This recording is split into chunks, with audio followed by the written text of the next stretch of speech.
지난 시간 우리는 시인과 부인을 함께 살펴봤습니다.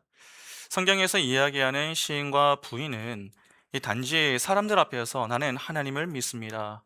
나는 하나님을 믿지 않습니다. 그러한 하나님을 믿는 믿음의 여부를 고백하는 차원이 아니라 주의 말을 하느냐의 여부와 관련된 그러한 내용임을 함께 확인했습니다. 그러니까 주의 말을 하는 자는 시인하는 자인 것이고 주의 말을 하지 않는 자는 부인하는 자가 되는 것입니다.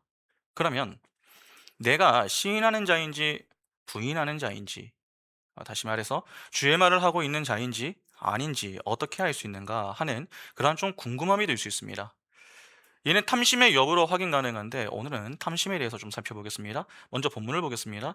누가복음 12장 13절부터 보시면은 무리 중에 한 사람이 이르되 선생님 내 형을 명하여 유산을 나와 나누게 하소서 하니 이르시되 이 사람아 누가 나를 너희의 재판장이나 물건 나누는 자로 세웠느냐 하시고 그들에게 이르시되 삼가 모든 탐심을 물리치라 사람의 생명이 그 소유에 넉넉한 데 있지 아니하리라 하시고 또 비유로 그들에게 말하여 이르시되 한 부자가 그 밭에 소출이 풍성함에 심중에 생각하여 이르되 내가 곡식 쌓아둘 곳이 없으니 어찌할까 하고 또 이르되 내가 이렇게 하리라 내 곡간을 헐고 더 크게 짓고 내 모든 곡식과 물건을 거기 쌓아두리라 또 내가 내 영혼에게 이르되 영혼아 여러 해 쓸 물건을 많이 쌓아두었으니 평안히 쉬고 먹고 마시고 즐거워하자 하리라 하되 하나님은 이르시되 어리석은 자여 오늘 밤에 내 영혼을 도로 찾으리니 그러면 내 준비한 것이 누구의 것이 되겠느냐 하셨으니 자기를 위하여 재물을 쌓아두고 하나님께 대하여 부여하지 못한 자가 이와 같으니라.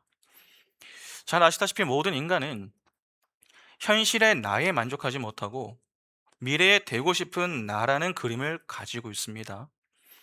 자신의 환경이 객관적으로 어떤 위치에 있든 간에 인간은 지금과는 다른 더 나은 미래의 나를 갈망하는 것이죠.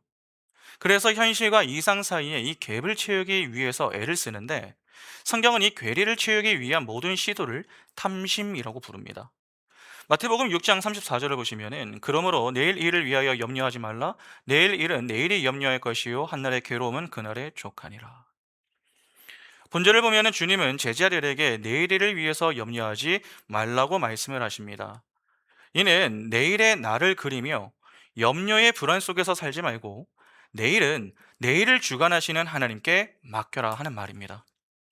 하나님은 현실과 이상의 괴리를 채우려는 모든 인간들의 탐심은 반드시 죽음을 열매로 맺게 된다라고 하는 이 사실을 우리 주변의 사건, 사고들로 보여주시면서 경각심을 갖게 하십니다. 이에 대한 대표적인 예 중에 하나가 이 바로 연예인들의 자살이죠. 요즘은 주식을 많이 하는데 이 주식 때문에 목숨을 스스로 끊는 이들이 제법 많습니다. 흥미로운 것은 돈이 없는 사람들보다 돈이 많았던 사람들이 목숨을 끊는 경우가 더 많다는 점입니다. 누군가는 평생 돈을 벌어도 만질 수 없는 부와 인기를 가지고 있는 이들이 스스로 목숨을 끊는 이야기를 들을 때마다 이 안타까움과 동시에 우리보다 나은데 왜 목숨을 끊을까? 그러한 마음이 들기도 합니다. 우리는 우리보다 잘 살면 행복하지 않을까 그렇게 생각을 하지만 그렇지 않습니다.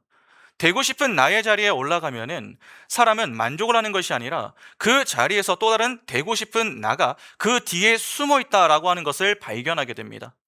그렇게 계속해서 되고 싶은 나를 향해서 뛰는 다른 박질을 하게 되는데 그 다른 박질이 힘겨워질 때에 스스로 목숨을 끊는 것입니다.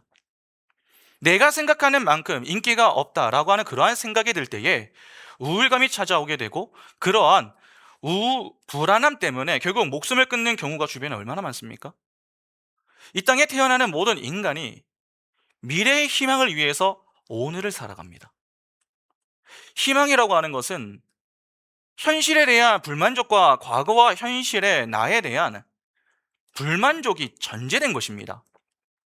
그러니까 이 세상 모든 사람들은 전부 탐심 안에서 태어나서 탐심을 부리다가 탐심에 의해서 죽게 되는 것입니다.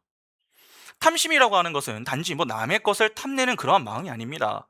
현실 속에서 내게 주어진 것에 만족하지 못하는 죄성입니다.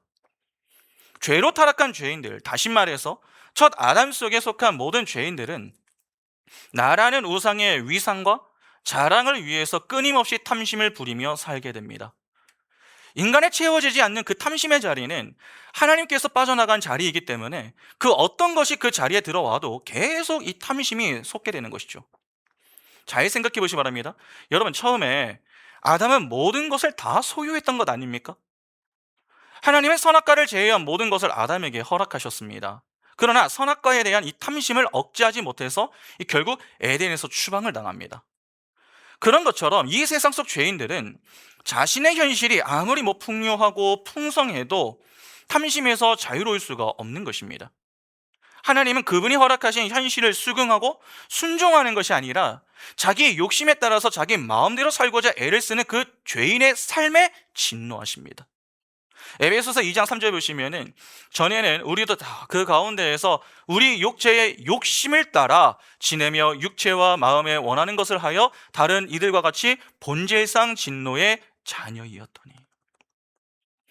이렇게 인간들이 합의해 놓은 가치와 힘의 획득이 강함이요 승리라는 아담적 사고 안에서 그러한 것들을 얻어내기 위해서 자기 마음이 원하는 일을 열심히 하며 사는 모든 사람들이 죄인인 것입니다. 그러니까 하나님을 떠나서 사는 모든 것이 다 탐심의 상태가 되는 것이고, 그러한 존재 자체가 죄가 되는 것이죠. 조금 전에 읽은 구절에 나오는 이 마음에 원하다라고 하는 어구에 원하다라고 번역이 된 이 헬라어가 에피디미아입니다. 그런데 이 단어가 로마서에서는 이렇게 번역이 됩니다. 로마서 7장 7절 보시면은, 그런즉 우리가 무슨 말을 하리요? 율법의 죄냐? 그럴 수 없느니라. 율법으로 말미암지 않고는 내가 죄를 알지 못하였으니, 곧 율법이 탐내지 말라 하지 아니하였더라면 내가 탐심을 알지 못하였으리라. 여기 보면은 바울은 탐심이 죄인 줄을 몰랐다라고 합니다. 그런데 율법의 진리를 아니까는 그 율법의 내용이 전부 인간의 탐심에 관한 경고다라는 것입니다. 그래서 바울이 이게 다 탐심이구나, 이게 죄구나, 그렇게 이해를 하게 되었다는 것입니다. 여기 탐심이라고 번역이 된 단어가 에피디미아, 아까 에베소서에서 보았었던 마음에 원하는 것입니다.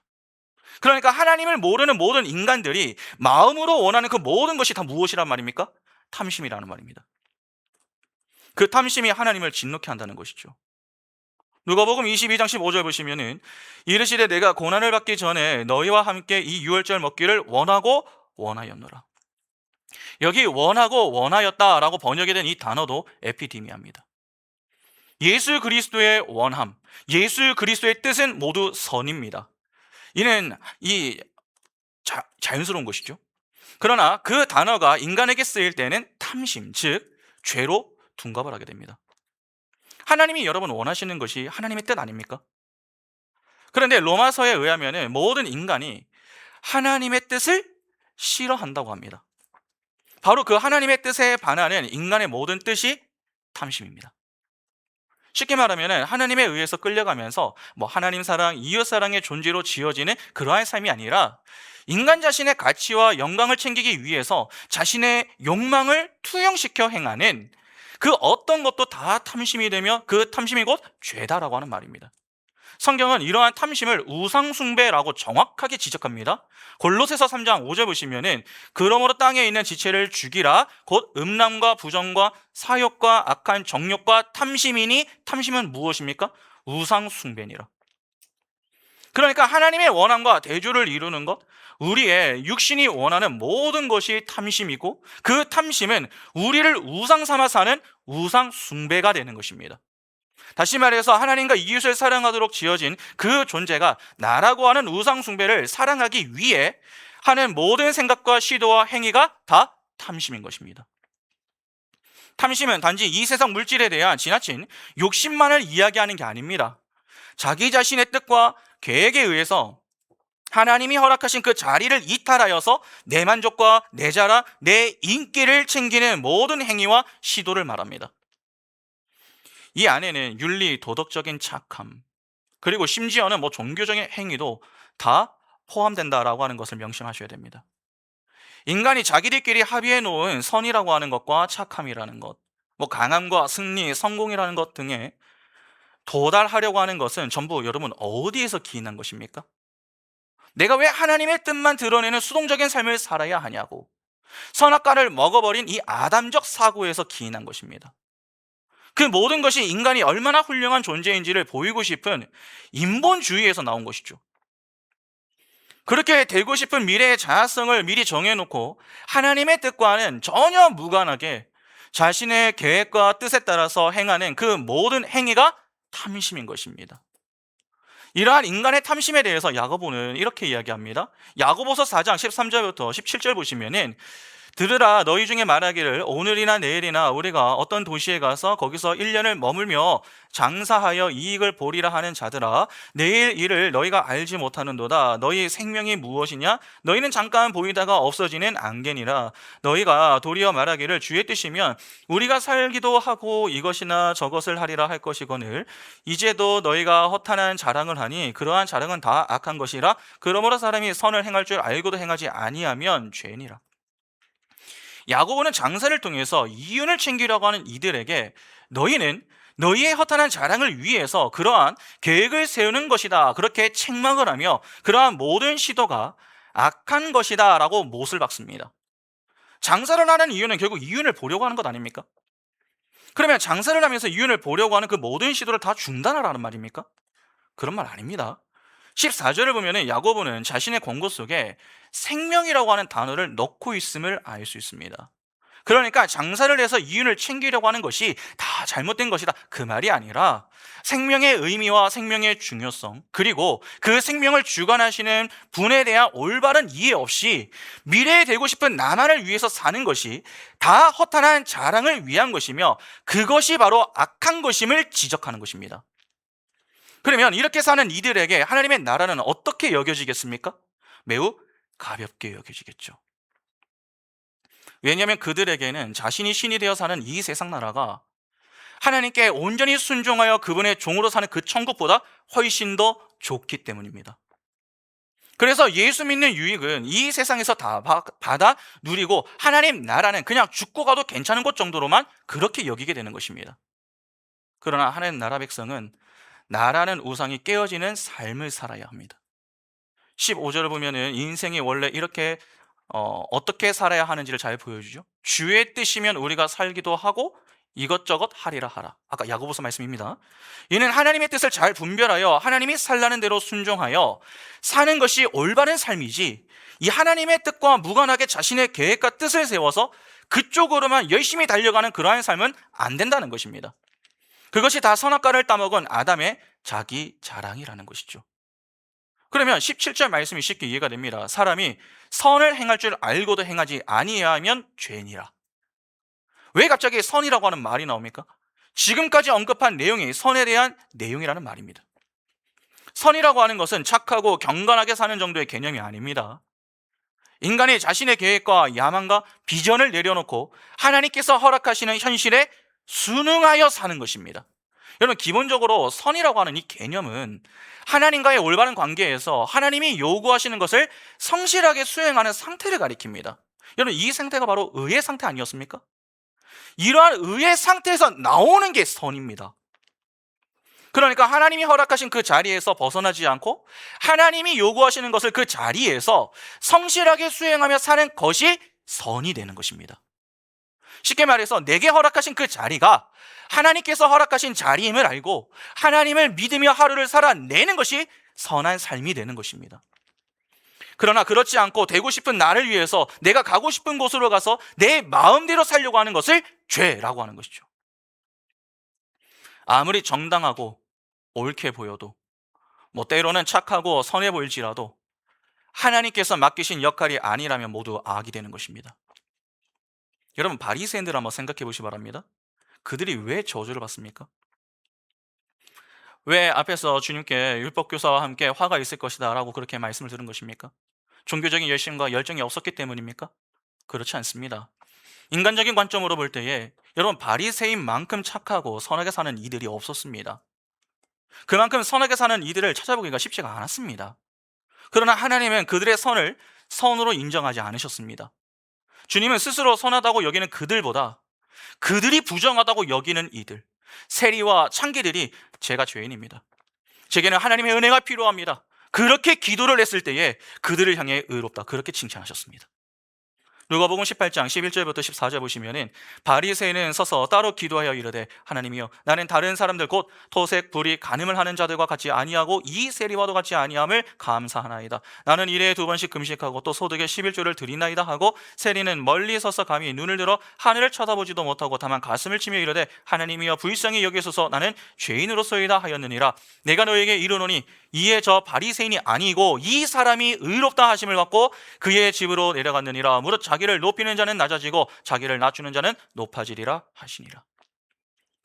인간은 예수라는 구원자 앞에서 저는 주님에 의해서 구원을 받아야만 하는 죄인에 불과합니다. 저를 구원해 주십시오. 그렇게 고백하는 자리에 서야 합니다. 이것이 인간에게 맡겨진 역할입니다. 이 속에 인간의 쇠환과 예수의 흥함이 함께 들어가 있는 것이죠. 나는 주님께서 맡기신 그 역할이 어떤 역할이든지 순종하겠습니다. 저는 죽은 흙에 불과합니다. 그러나 주님은 저를 창조하신 창조주이시니 하나님의 말씀에 따르겠습니다.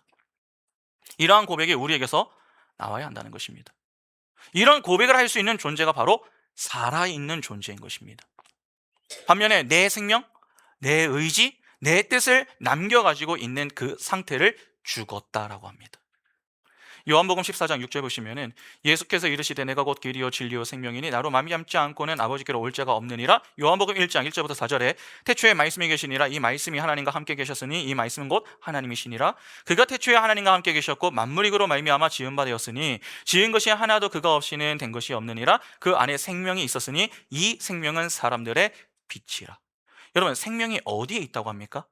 예수 안에 있다고 하죠. 그래서 예수만 생명입니다. 이 세상 어떤 존재도 생명을 가진 존재는 없습니다. 목숨이 붙어 있다고 해서 생명이 아니라는 말입니다. 존재라는 것은 내가 생명이라고 생각하는 모든 것을 탈취당하고 예수라는 생명을 거저 받아야 비로소 산자가 되는 것입니다. 그러니까 예수 없는 존재는 여러분 죽은 존재이지 산 존재가 아닌 것입니다. 그러면 자기 목숨이 아직 붙어 있다고 해서 나는 살아있다, 나는 살아있는 존재다, 그렇게 이야기할 수 있는 것입니까? 그럴 수 없는 것입니다. 그런데 여전히 많은 이들이 이를 오해하여서 나는 목숨이 아직 붙어 있으니까 살아있는 존재라고 여기면서 내가 원하는 모든 것을 가치 있다, 그렇게 생각을 합니다. 다시 말해서 진정한 생명이 무엇이고 죽음이 무엇인지에 대해서 전혀 알지 못한 상태로 그냥 미래에 되고 싶은 나를 향해서만 열심히 달려간다는 것입니다. 이런 자들이 전부 다 죽은 자들입니다. 오늘 본문의 이야기가 바로 이 내용을 담고 있는 것입니다. 무리 중에 한 사람이 예수께 찾아와서 자신의 형이 유산을 나누어 주지 않으니까 이 문제를 좀 해결해 달라, 그렇게 요청을 합니다.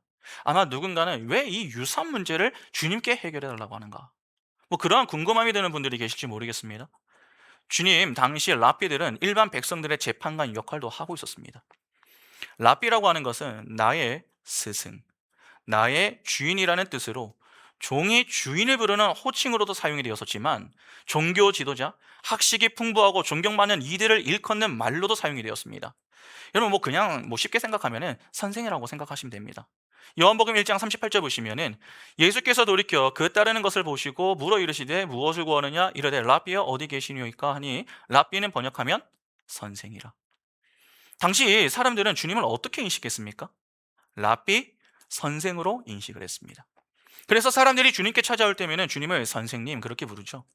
누가복음 9장 38절 보시면은 무리 중에 한 사람이 소리질러 이르되 선생님 청컨대 내 아들을 돌보아 주옵소서 이는 내 외아들이니이다. 누가복음 10장 25절에 어떤 율법 교사가 일어나 예수를 시험하여 이르되 선생님 내가 무엇을 하여야 영생을 얻으리이까. 누가복음 11장 45절에 한 율법 교사가 예수께 대답하여 이르되 선생님 이렇게 말씀하시니 우리까지 모욕하심이니이다. 오늘 본문에 유사한 문제로 찾아온 사람도 주님을 선생님이라고 부르죠. 그러니까 사람들은 예수를 선생님 정도로 이해를 하고 있었던 것입니다. 그런데 주님을 따르고 찾았던 무리만 그러했던 것이 아닙니다. 주님의 12 제자도 똑같습니다.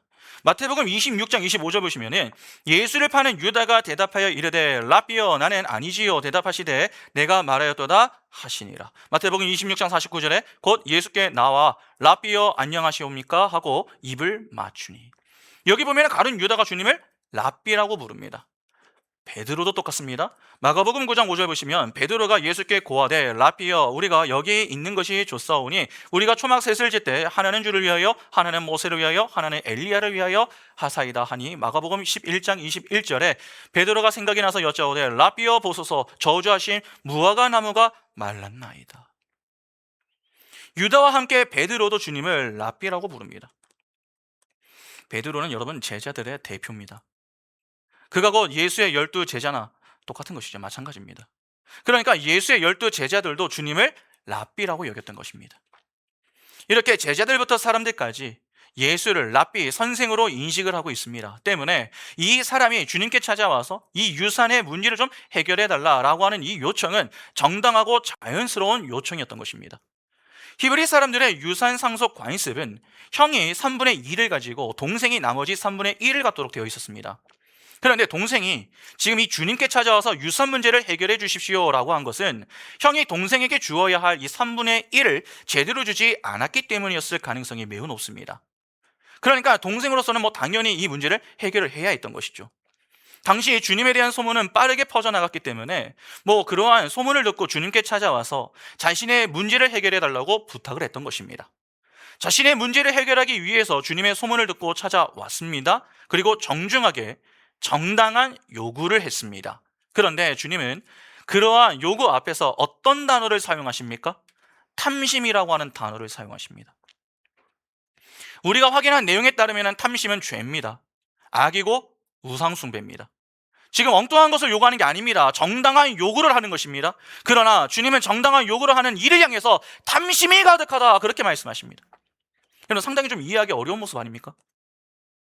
그런데 탐심이라고 하는 단어와 함께 주님이 함께 사용하는 단어가 하나 있죠. 바로 생명입니다. 15절을 보면 탐심과 함께 생명이 등장합니다. 주님은 지금 자신을 찾아온 사람의 정당한 행위가 세상적인 관점에서 옳고 그름에 대해 지적하신 그러한 내용이 아닌 것입니다. 그 사람의 행위가 아무리 정당해 보여도 그것이 생명과 무관한 일이라면 그것이 바로 탐심, 즉 죄, 악, 우상숭배다라고 하는 말씀을 해주시는 것입니다. 그러면서 그 현장에 있는 무리가 알아들을 수 있도록 쉽게 비유를 하나 들어서 말씀을 하시죠.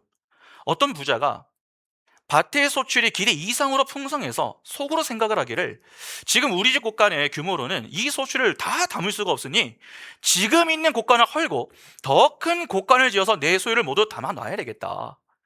죽을 때까지 지낼 준비가 다 되었으니 이제는 좀 편히 먹고 마시면서 즐거워하자. 그렇게 이야기를 했습니다. 여러분 여기에 잘못된 게 있습니까? 이 부자와 같이 우리도 똑같이 그렇게 살지 않습니까? 우리도 은퇴 이후의 삶을 위해서 오늘도 열심히 일을 하고 있는 것 아닙니까? 그런데 주님은 그러한 부자를 향해서 이렇게 말씀하십니다. 여러분 20절을 다시 한번 보시기 바랍니다. 누가복음 12장 20절 보시면은 하나님은 이르시되 어리석은 자여 오늘 밤에 내 영혼을 도로 찾으리니 그러면 내 준비한 것이 누구의 것이 되겠느냐 하셨으니. 주님은 풍성한 미래를 기뻐하는 그 부자에게 내가 너의 영혼을 오늘 밤에 찾는다면은 그동안에 모아놓은 것이 다 누구의 것이 되겠느냐 그렇게 물으십니다. 여기서도 죽음과 생명의 이야기가 등장을 합니다. 인간들은 자신들의 존재 가치를 소유, 인기의 많고 적음으로 판단합니다. 이는 이 세상 모든 인간들이 이 세상의 힘과 가치를 모으고 모으면 그것이 바로 생명이 된다라고 하는 억측을 하며 산다는 말입니다. 아무리 아니라고 부정을 해도 결국 자기의 소유나 명성이나 인기가 상실이 되면은 금방 죽을 것 같은 그러한 비명을 지르죠.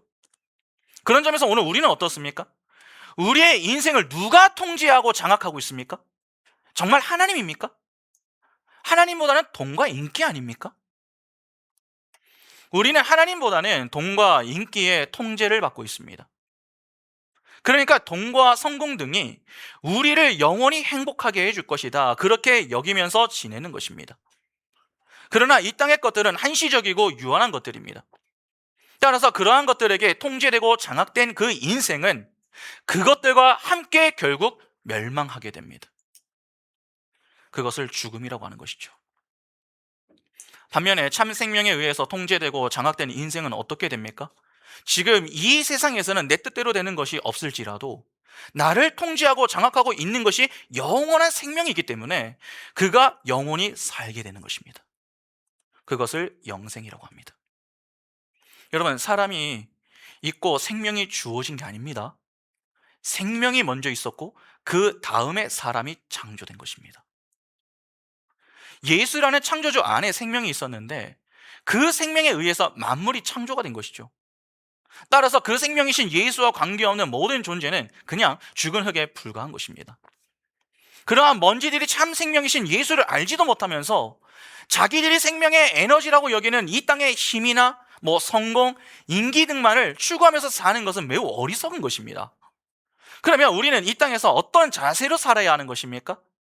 21절을 보시기 바랍니다. 누가복음 12장 21절에 자기를 위하여 재물을 쌓아두고 하나님께 대하여 부여하지 못한 자가 이와 같으니라. 여러분, 본절에서 주님은 그 해결책을 제시하십니다. 자기를 위하여. 이 어구가 오늘 본문의 핵심 어구라고 볼 수 있습니다. 자기를 위하여 자신의 소유를 쌓는 것이 어리석은 것이며 하나님께 대하여 부요한 자가 지혜로운 자라는 것입니다.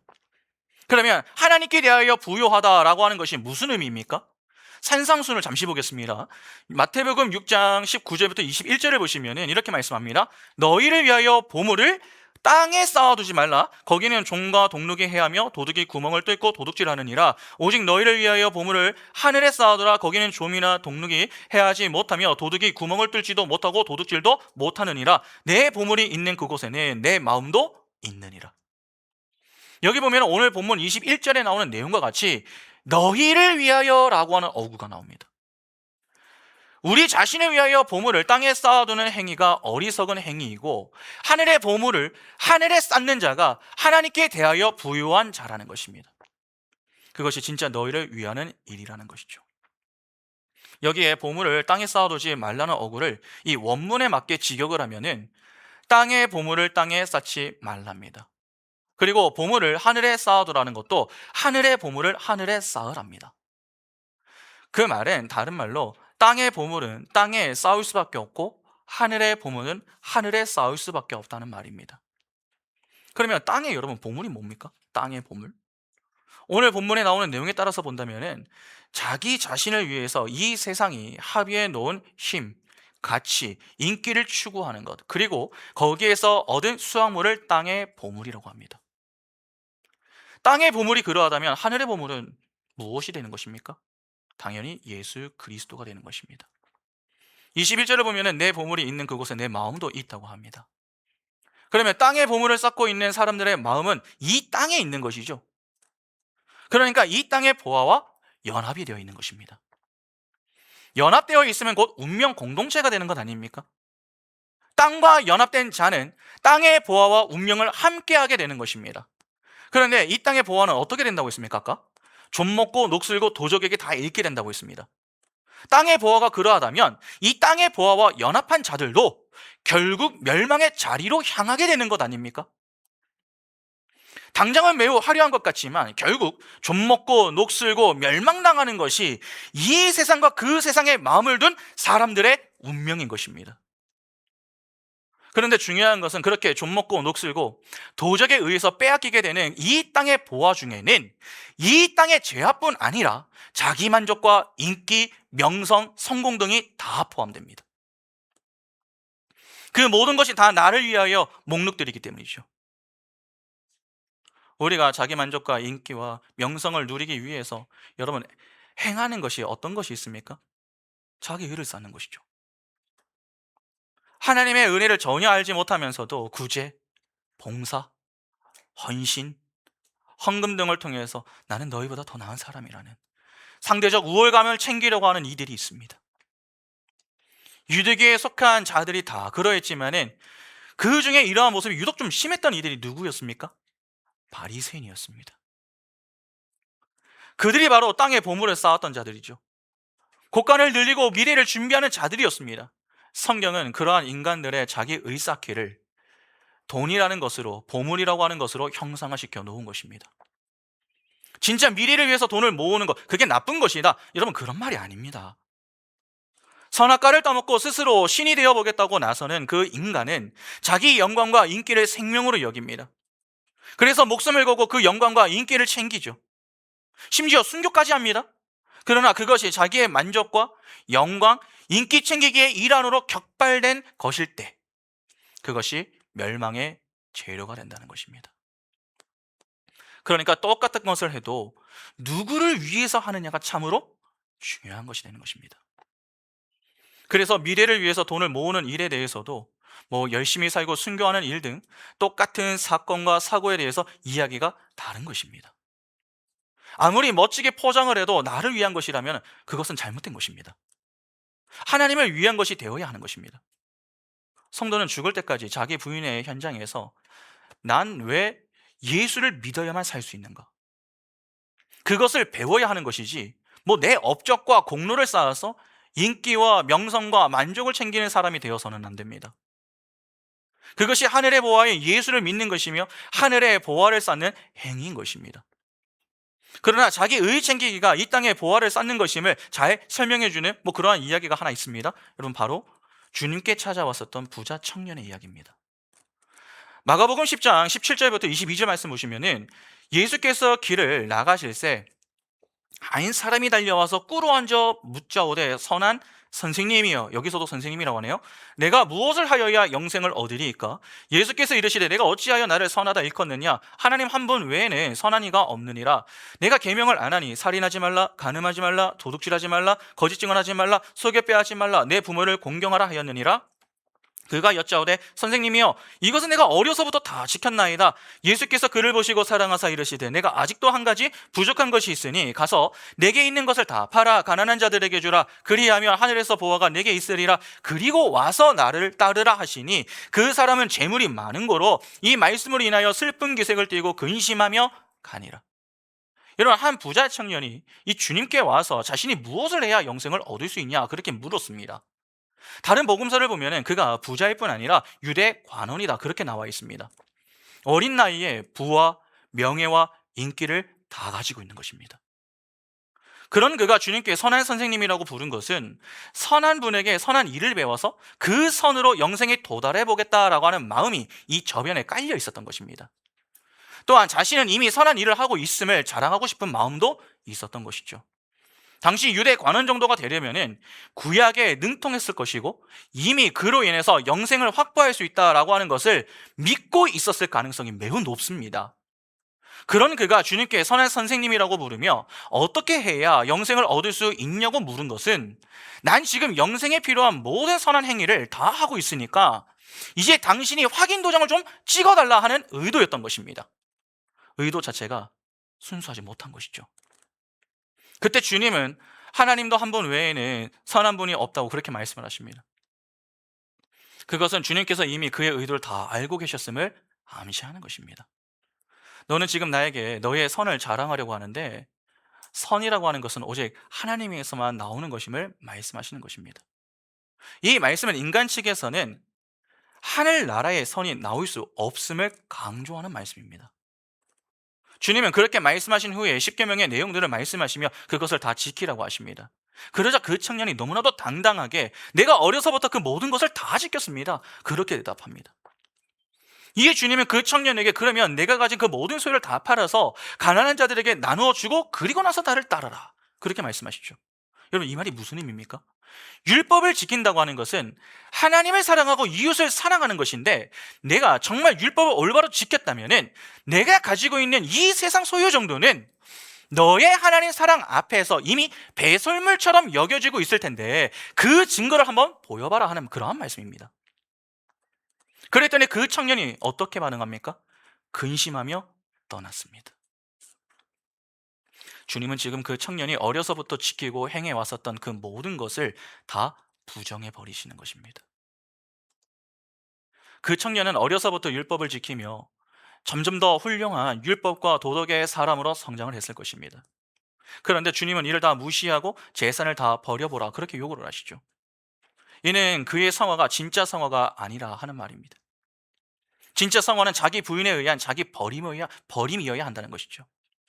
주님께서 바리새인들에게 너희의 성화된 삶을 버리라고 하셨을 때에 여러분, 바리새인들이 어떻게 반응을 했습니까? 겸손히 그 말씀을 듣고서 무릎을 꿇고 회개를 했습니까? 아니죠. 회개를 하는 것이 아니라 오히려 주님을 죽이려고 했습니다. 그것이 바로 인본주의인 것입니다. 내 성화를 어떻게든 지키겠다. 조금 다르게 말해서 내 자존심을 끝까지 지키겠다는 것입니다. 그러면 주님은 왜 인간의 선한 행위와 돈을 이렇게 결부시켜서 말씀을 하십니까? 하나님을 사랑하지도 않는 인간이 이 세상 선함에 대한 열망과 추구와 행함과 돈을 사랑하여 자신의 힘을 과시하고 자랑하는 것과 똑같은 뿌리에서 나온 것이다 라고 하는 말씀을 주시기 위해서입니다. 그러니까 그 부자 청년이 어려서부터 행한 모든 율법 지킴과 선한 행위가 다 어디에서 기인한 것이다 라고 하는 말입니까? 돈을 쌓아서 자기를 자랑하고 미래를 준비하려고 하는 어리석은 마음과 한 뿌리에서 나온 것이라는 말입니다. 그래서 성경이 돈을 사랑하는 것에 대해서 뭐라고 얘기합니까? 일만 악의 근본이다, 그렇게 이야기를 하는 것입니다. 디모데전서 6장 10절 보시면 돈을 사랑함이 일만 악의 뿌리가 되나니 이것을 탐내는 자들은 미혹을 받아 믿음에서 떠나 많은 근심으로써 자기를 찔러도다. 여러분, 이는 단지 돈만 악한 것이다, 그 말 아닙니다. 인간이 하나님 자리에 앉아서 자신이 우상 노릇을 하려고 하는 모든 시도와 행위가 일만 악의 근본이다라고 하는 말입니다. 그런데 부자 청년 이야기에서 우리가 좀 주목해서 보아야 할 내용이 있습니다. 그것은 주님께서 부자 청년을 사랑하셨다 하는 내용입니다. 주님은 부자 청년을 미워하지 않으셨습니다. 사랑하셨습니다. 그런데 그 사랑이 어떻게 표현됩니까? 그의 행위가 자기를 위한 가짜 선이었음을 폭로하는 것으로 주님의 사랑이 표현됩니다. 따라서 우리는 이 부자 청년 이야기에서 가진 소유를 다 팔아서 가난한 자에게 나누는 것이 진짜 선이다, 그러한 엉터리 교훈을 받으면 안 됩니다. 오히려 이 이야기는 너희는 절대 스스로 선을 내놓을 수 없는 자들이니 무엇을 행해서 영생을 얻을 수 있느냐는 질문을 하지 말라에 초점이 있는 것입니다. 우리의 불가능함을 여러분 철저하게 폭로하시는 것이 주님의 사랑입니다. 우리가 생각하는 사랑과 주님이 주시는 사랑이 좀 많이 다르지 않습니까? 마가복음 10장 23절부터 27절 보시면은 예수께서 둘러보시고 제자들에게 이르시되 재물이 있는 자는 하나님의 나라에 들어가기가 심히 어렵도다 하시니 제자들이 그 말씀에 놀라는지라 예수께서 다시 대답하여 이르시되 얘들아, 하나님의 나라에 들어가기가 얼마나 어려운지 낙타가 바늘기로 나가는 것이 부자가 하나님의 나라에 들어가는 것보다 쉬우니라 하시니 제자들이 매우 놀라 서로 말하되 그런즉 누가 구원을 얻을 수 있는가 하니 예수께서 그들을 보시며 이르시되 사람으로는 할 수 없으되 하나님으로는 그렇지 아니하니 하나님으로서는 다 하실 수 있느니라. 성경에서 말하는 여러분 부자는 단지 돈을 많이 가지고 있는 사람을 가리키는 그러한 의미가 아닙니다. 용어가 자기 자신이라고 하는 우상을 하나님 자리에 올려놓고서 그 우상을 빛내는 일에 모든 노력을 기울이는 자를 부자라고 합니다. 그러니까 이 세상에 태어나는 모든 자들이 다 뭡니까? 부자인 것입니다. 왜 부자입니까? 죄로 타락한 죄인은 모두 자기 자신만을 위해서 살기 때문입니다.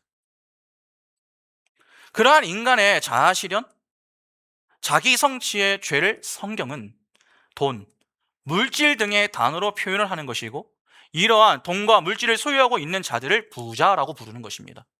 주님은 부자가 하나님의 나라에 들어가는 것이 낙타가 바늘길을 통과하는 것보다 더 어렵다고 말씀을 하십니다. 이는 들어갈 수 없다는 말이죠. 26절을 보면 그럼 누가 구원을 얻을 수 있느냐, 그렇게 제자들이 웅성거립니다. 이는 모든 인간이 다 부자인데 아무도 천국에 들어가지 못하는 것 아니냐, 그러한 말입니다. 맞습니다. 이 세상 누구도 스스로의 힘으로 가난한 자가 될 수가 없습니다. 그래서 아무도 천국에 들어가지를 못하는 것입니다. 그러면 어떻게 해야 합니까? 이에 대한 답이 27절에 나옵니다. 사람으로는 할 수 없으되 하나님으로는 다 하실 수 있다. 이것이 인간의 부정과 하나님의 은혜가 담겨있는 복음인 것입니다. 예수는 그 부자 청년에 이어서 또 다른 부자를 하나 더 등장시킵니다. 예수는 바로 베드로입니다.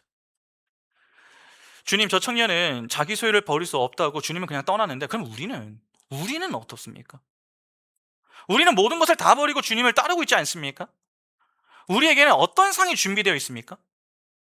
이 이야기의 병행 구절인 마태복음 19장을 보면 조금 더 자세하게 나오는데 한번 보겠습니다. 마태복음 19장 27절 보시면 이에 베드로가 대답하여 이르되 보소서, 우리가 모든 것을 버리고 주를 따라왔사온데 그런즉 우리가 무엇을 얻으리이까? 내가 무엇을 얻기 위해 내 모든 것을 버리는 것이 뭐라고 했습니까? 그것이 탐심이고 우상숭배이며 죄요 악이고 부자라고 했습니다. 하나님은 은밀하게 감춰놓은 그 인간의 모든 의를 전부 다 들추어내십니다. 주님은 지금 부자 청년만이 아니라 모든 것을 버리고 주님을 따랐던 그 베드로는 제자들 전부를 가리키지 않습니까? 그러니까 주님의 제자들을 향해서도 부자라고 선언을 해버리신 것입니다. 주님의 제자들은 주님께서 구별하여 세운 자들입니다. 그러니까 인간은 그 어떤 선한 일을 행해도 하나님 앞에서 선한 자가 될 수 없는 것입니다. 그래서 부자 청년 이야기가 먼저 된 자가 나중되고 나중된 자가 먼저 된다라고 하는 내용으로 마무리되는 것입니다. 너희의 눈으로 판단하여 누가 먼저 된 사람이고 누가 나중된 사람인지 함부로 가르지 말라는 것입니다. 오직 선의 기준은 예수 그리스도밖에 없다는 것입니다. 여러분, 인간의 선악 기준은 늘 동일합니까? 그렇지 않습니다. 예전에는 주일에 외식을 할 수가 없었습니다. 교회 내에서 전자기타나 드럼을 치는 것도 쉽지 않았습니다. 혹시라도 강대상에 올라갈 때면 신발을 벗고 올라가야 했습니다. 그렇지 않으면 혼났습니다. 그러나 세월이 지난 지금은 어떻습니까? 주일에 언제든지 편하게 나가서 밥을 사 먹죠. 세션이 갖춰지지 않으면 이제는 찬양이 어려울 정도입니다. 강대상에 이제는 신발 신고 올라갑니다. 이거 왜 이렇게 변한 것입니까?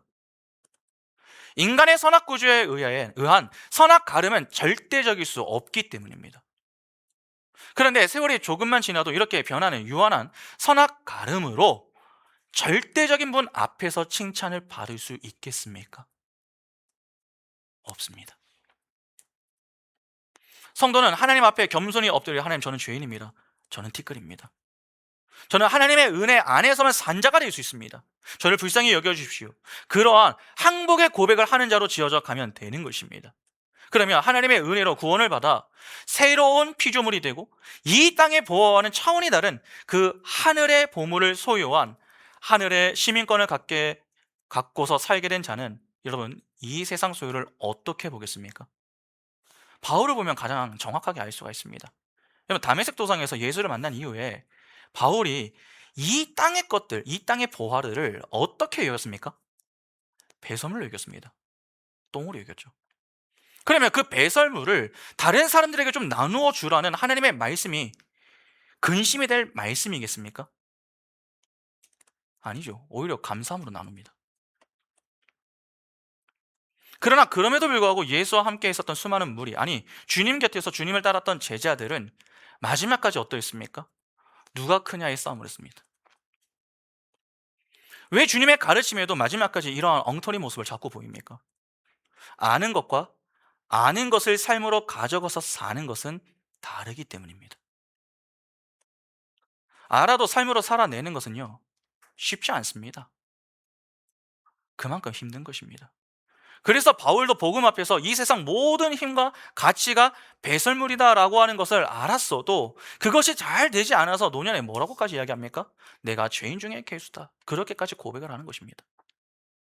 이는 단지 겸손함의 표현 정도가 아니라 그만큼 이 땅의 것들을 내가 비워내는 그 자기분의 삶이 만만치 않았음을 고백하는 것입니다. 하나님께서 성도에게 요구하시는 진짜 버림은 베드로와 같은 생색력 버림이 아닙니다. 그러한 버림의 일환으로 목숨까지 내놓는다고 해도 그것은 하나님 앞에서 전혀 인정을 받지 못하는 그러한 버림입니다. 하나님이 버리라고 하시는 것은 우리 눈에 가시적으로 보이는 돈과 재물이 아닙니다. 그 개념 속에 내용으로 들어가 있는 나라고 하는 우상을 버리라는 것입니다. 나의 만족을 위해, 나라는 존재의 인기를 위해서 아무리 깨끗하게 산다고 해도 그것은 우상 숭배에 지나지 않는다는 것입니다. 그 삶 자체가 탐심에 지나지 않습니다. 그렇게 나라는 우상을 위해서 종교 행위를 하는 이들에게 있어서 여러분, 천국은요 하나도 중요하지 않습니다. 어떤 물건을 살 때면 옆에서 그 끼워서 주는 것들 있지 않습니까? 사은품. 여러분, 그 정도밖에 되지 않습니다. 천국이. 열심히 나의 영광을 챙기고 누리다가 천국이라는 것이 있다면은 거기에 내가 소유하고 있는 모든 것을 가지고 가려고 하는 그러한 인간의 욕망, 그것이 죄입니다. 교회는 천국에서 나온 자들이고 천국을 위해 존재합니다. 그리고 천국을 향해 가는 자들입니다. 성도에게 있어서 이 세상 것들은 반드시 배설물이 되어야 합니다. 전에는 절대로 포기할 수 없는 것들에서 없어도 무방한 것으로 바뀌어야 한다는 것입니다. 그런데 하나님은 없어도 괜찮은데 세상 것들은 없으면 절대로 안 될 것 같다라고 하는 생각이 들지 않으십니까?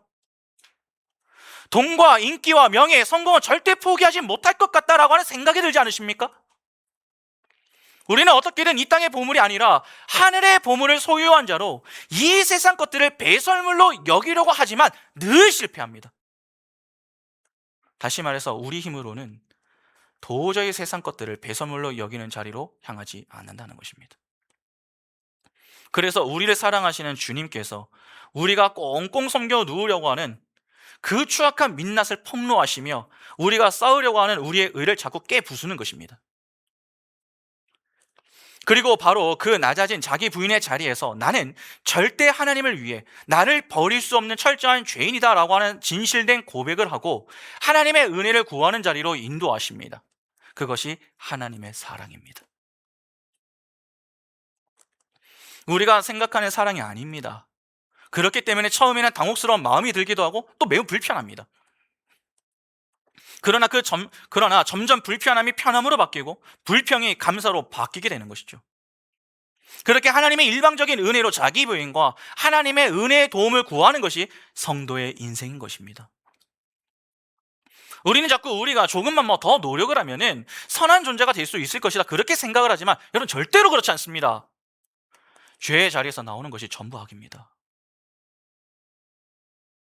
그래서 아무리 노력을 해도 선하지 않은 것입니다. 악한 것이죠.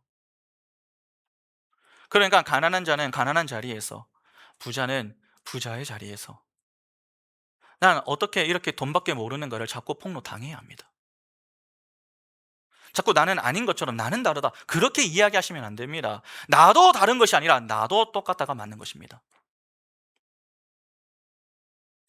아닌 것처럼 자꾸 연기하지 마시고 오히려 겸손히 인정하고 그 자리에서 납작 엎드려 하나님의 은혜를 구하고 붙드는 것이 더 지혜로운 모습입니다.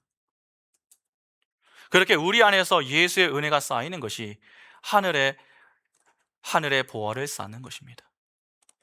그리고 그러한 하늘의 보화가 쌓이게 될 때에 우리는 우리의 소유와 세상의 힘에 대한 가치 부여를 조금씩 거두어 들일 수 있게 되는 것입니다. 거기에 진지한 나눔, 구제, 헌금 등이 나오게 되는 것이죠.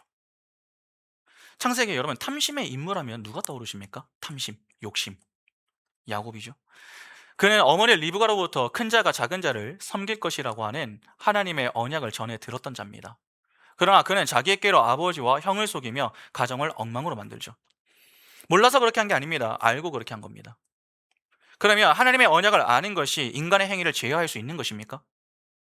아닙니다. 아는 것으로는 안 됩니다.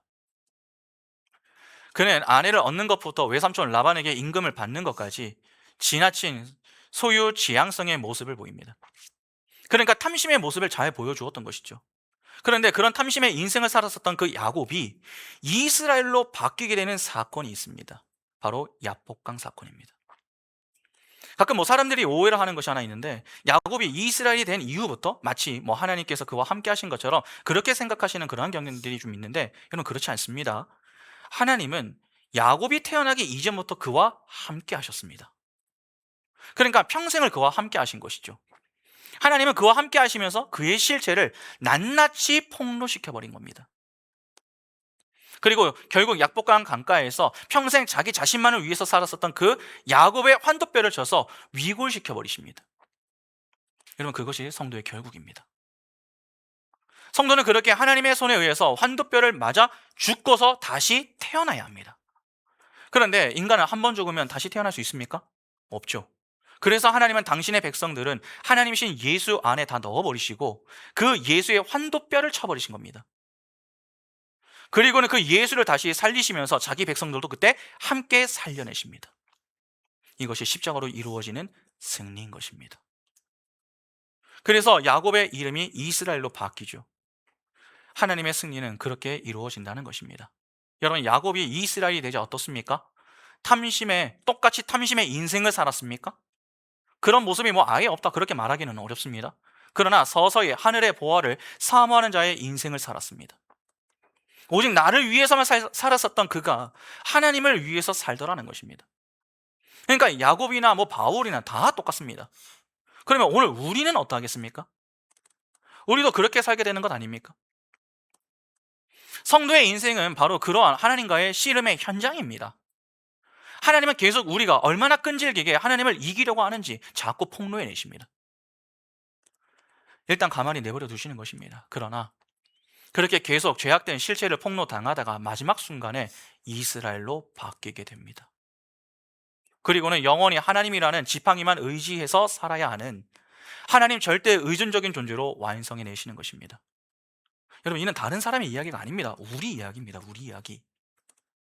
그러면 오늘 우리가 해야 할 일은 무엇입니까? 자꾸 내가 제법 괜찮은 사람인 것처럼 연극을 하는 게 아닙니다. 오히려 하나님이 우리의 실체를 낱낱이 폭로해 내실 때에 그냥 폭로를 당하면 됩니다. 난 돈이 좋아요. 난 성공이 좋아요.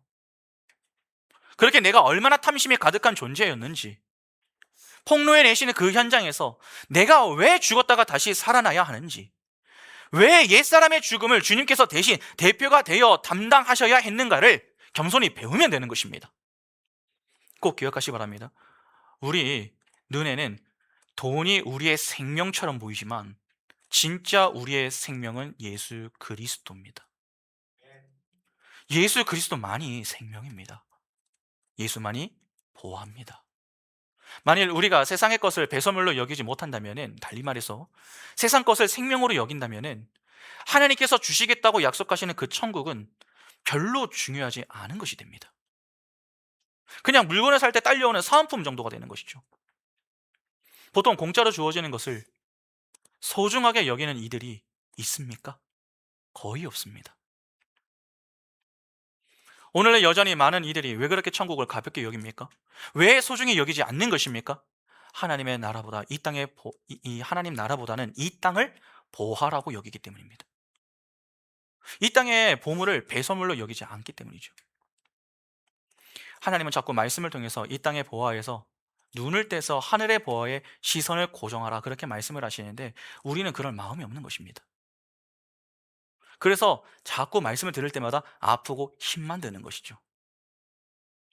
하나님이 우리를 아프고 힘들게 하시는 것은 가짜가 아니라 진짜를 붙들게 하기 위해서입니다. 더 큰 기쁨과 만족을 주기 위해서죠. 이 땅에 보화를 내려놓아야 하늘의 보화가 얼마나 좋은 것인지를 알고 그 하늘의 보화를 붙들 수 있게 되는 것 아닙니까? 그러면 이 땅의 것들을 내려놓는 것이 여전히 아프고 힘이 들어도 아프고 힘들기만 하겠습니까? 그렇지 않습니다. 오히려 하늘의 보화를 붙들고 있기 때문에 그 현장에서 비록 조금 아프고 힘이 들긴 하지만 그래도 기뻐하고 감사할 수 있습니다. 하나님은 반드시 우리 모두를 하늘의 보화를 붙드는 자리로 인도하십니다. 폭로당하는 것을 좋아하는 사람 아무도 없습니다. 내가 왜 탐심이 가득한가? 그러면 지금까지 내가 살아온 거 무엇이 되나? 그러한 불편함이 드는 것이 사실입니다. 그러나 자꾸 폭로당하는 그 자체가 아닌 그렇게 폭로하시는 이유에 주목을 할 수 있어야 됩니다. 하나님은 사랑이신데 왜 우리를 이렇게 힘들게 하시는가? 그렇게 불평만 해서는 안 된다는 것입니다. 오히려 그 폭로 속에서 그렇구나, 왜 내 인생에 예수 그리스도가 아니면 안 되는지, 왜 하나님의 은혜가 아니면 안 되는지, 중요한 복음의 의미를 교훈하기 위해 이러한 아픔과 고통을 주시는구나. 아, 다른 사람이 부자가 아니라 내가 부자였구나. 내가 돈을 좋아하고 밝히는 자, 나를 사랑하여 나를 섬기며 사는 우상 숭배자였구나. 그래서 내게는 하나님이 꼭 필요하구나. 그것을 겸손히 배우면 되는 것입니다. 그래서 우리가 해야 할 일은 하나밖에 없다, 그렇게 말씀을 드리는 것입니다. 여러분, 그것이 무엇입니까? 하나님이 보내신 자 예수 그리스도를 믿는 것입니다. 하나님이 보내신 자 예수 그리스도를 믿는 그 일만 잘하면 됩니다. 예수 그리스도를 믿는다고 하는 것이 곧 예수 그리스도를 의지한다는 말 아닙니까? 연합한다는 말입니다. 예수를 믿으면, 다르게 표현해서 예수 그리스도와 연합하면 세상과의 연합은 깨지게 됩니다. 점점 거리를 두게 되죠. 내가 거리를 따로 두지 않으려고 해도 하나님이 그렇게 만드십니다. 그러니까 우리가 해야 할 것은 내가 뭐 자꾸 십자가 앞에 나서서 어떻게 세상 것들을 끊어보겠다 그렇게 애를 쓰는 게 아닙니다. 예수 그리스도를 믿는 것입니다. 그렇게 예수 그리스도를 믿으며 예수와 동행하며 하루를 살아내는 것입니다. 주님과 함께 지내는 인생을 살면은 자연스럽게 우리는 이 세상 것들을 서서히 배설물로 여기게 됩니다. 없으면 안 되고 절대로 포기할 수 없다고 여겼었던 이 땅의 보화에 목을 매지 않는다는 것입니다. 하늘의 보화인 예수 그리스도에게 목을 맵니다. 그러면 이를 시인과 부인과 연결한다면 어떻게 이해할 수 있겠습니까? 시인하는 자, 다시 말해서 주의 말을 하는 자는 무엇을 소중히 여기며 살겠습니까? 하늘의 보화인 예수 그리스도를 소중하게 여기며 삽니다. 그러니까 욕심을 내도 어디에 욕심을 내는 것입니까? 이 땅의 보화에 욕심을 내는 것이 아니라 하늘의 보화에 욕심을 내는 것입니다. 그러나 부인하는 자, 주의 말을 하지 않는 자들은 예수보다 이 세상 것들에 욕심을 내며 살아갑니다. 끝까지 땅의 것을 배설물로 여기지 않습니다. 그래서 결정적인 순간에 하나님보다 세상을 택하는 것입니다. 평소 내가 무엇에 마음을 두고 있는지, 또 무엇에 목숨을 걸고 있는지, 땅의 것에 목을 매는지 아니면 하늘의 것에 목을 메고 있는지, 여러분 그것이 결정적인 순간에 시인과 부인의 모습으로 드러나게 되는 것입니다. 여러분 성도로 산다고 하는 것, 부인하지 않고 시인하는 삶을 산다고 하는 것은 정말 힘이 듭니다. 바울도 야곱도 죽는 순간까지 힘들어 했습니다. 그래서 우리도 힘들 수밖에 없습니다. 주님께서 우리를 부르시는 날까지 험악한 인생을 살게 됩니다. 그러나 그럼에도 불구하고 성도의 인생이 복됩니다. 왜 그런지 아십니까? 성도의 마지막 자리는 영광의 자리이기 때문입니다. 바로 이 사실을 알기 때문에 우리는 이 땅에서 험악한 인생을 살게 되지만 그럼에도 불구하고 우리 입술에서는 감사와 찬양이 끊이지 않을 수 있게 되는 것입니다. 정말 주님을 만나서 주의 말을 하며 사는 그 순간부터 이 세상의 보화들이 점점 배설물로 보이기 시작합니까? 그러면 잘 가고 계신 겁니다. 정말 우리가 이 세상의 보화를 배설물로 여기고 있다면 주님께서 그 배설물을 나누어 주고 자신을 따르라고 하시는 그 말씀이 더는 불편하게 들리지 않습니다. 오히려 감사한 것이요.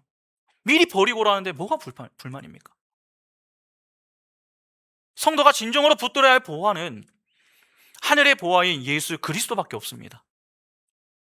믿음의 눈을 열고 오늘도 그 하늘의 보화를 붙들며 영광의 자리에 서게 하기 위하여서 쉬지 않으시고 일하시는 그 하나님의 은혜와 사랑만 바라보시기 바랍니다. 그래야 탐심 때문에 부인하며 결국 멸망의 자리에 서는 그러한 인생이 아니라 오히려 하늘의 보화이신 예수 그리스도를 든든히 붙들고 시인하여 끝내 영광의 자리에 서는 복의 인생, 그러한 복의 인생이 바로 우리 모두의 인생이 다 될 수 있기를 간절히 소망합니다. 함께 찬양하겠습니다.